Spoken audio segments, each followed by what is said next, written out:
Perkenalkan, nama saya Putri Ardila. Di sini saya akan menjelaskan tentang sistem hukum. Sistem dalam pengertian sederhana dapat diartikan sebagai susunan, kesatuan, dan bagian-bagian yang saling bergantung.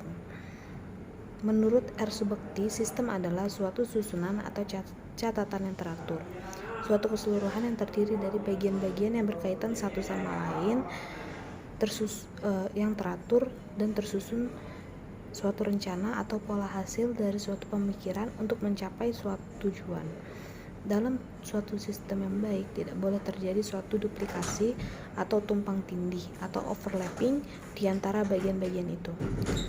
Sistem merupakan satu kesatuan yang terdiri atas berbagai bagian atau subsistem. Subsistem ini saling berkaitan yang tidak boleh bertentangan, dan apabila memang terjadi pertentangan, maka selalu ada jalan untuk menyelesaikannya. Dalam studi ilmu hukum, kebanyakan orang, terutama para sarjana hukum di Indonesia, sangat dipengaruhi oleh pandangan Lawrence Friedman tentang sistem hukum. Menurut Lawrence Friedman, sistem hukum mencakup 3 komponen, yaitu subsistem, komponen struktur, substansi hukum, dan budaya hukum. Ketiga komponen sistem hukum ini merupakan struktur hukum adalah struktur, juga berarti bagaimana badan legislatif ditata apa yang boleh dan tidak boleh dilakukan oleh presiden. Substansi hukum adalah aturan, norma-norma, dan pola perilaku nyata manusia yang berada dalam sistem itu.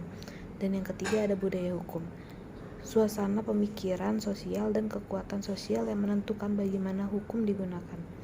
Jadi komponen sistem hukum merupakan gabungan dari substansi hukum, struktur hukum, dan budaya hukum yang saling berkaitan satu sama lain untuk terciptanya penegakan hukum dengan baik. Jadi hubungan antara ketiga unsur sistem hukum ini tak berdaya seperti pekerjaan mekanik. Struktur diibaratkan seperti mesin, substansi adalah apa yang dikerjakan dan dihasilkan oleh mesin, sedangkan kultur hukum adalah apa saja dan siapa saja yang memutuskan untuk menghidupkan dan mematikan mesin itu, serta memutuskan bagaimana mesin itu digunakan. Dikaitkan dengan sistem hukum di Indonesia, teori Friedman tersebut dapat kita jadikan patokan dalam mengukur proses penegakan hukum di Indonesia. Untuk kasus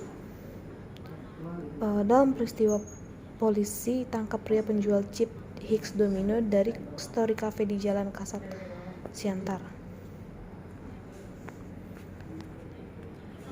Seorang pria berinisial SNL, warga Jalan Seram, Kelurahan Bantan, Kecamatan Siantar Barat, Kota Pematang Siantar, ditangkap atas kasus perjudian jenis chip Hicks Domino. Kasih Humas Polres Pematang Siantar AKP Ruadi Ahya menyampaikan kalau SNL diamankan setelah adanya informasi dari masyarakat tentang penjualan chips Hicks Domino. Informasi itu pun ditindaklanjuti sehingga petugas mengamankan SNL. Rusdi Ahya kembali ketika diamankan personel Satreskrim. SNL pun sedang duduk memegang handphone sambil menjual chip Hicks Domino kepada pembeli. Sambung Rusdi kembali kepada petugas yang mengamankannya. SNL pun akui bahwa benar melakukan penjualan chip Hicks Domino. Selain itu juga petugas mengamankan uang tunai sebesar 100.000 yang diakui sebagai uang pembelian dalam permainan judi Hicks Domino. Dalam teori sistem legal ini, maka dalam kasus tersebut, maka teori yang digunakan dalam teori legal system adalah substansi hukum. Di sini yang dimaksud, kenapa dimaksud dengan substansi hukum? Karena aturan, norma, dan pola perilaku nyata manusia yang berada dalam sistem itu. Jadi substansi hukum menyangkut peraturan perundang-undangan yang berlaku, yang memiliki kekuatan yang memikat dan menjadi pedoman bagi aparat penegak hukum.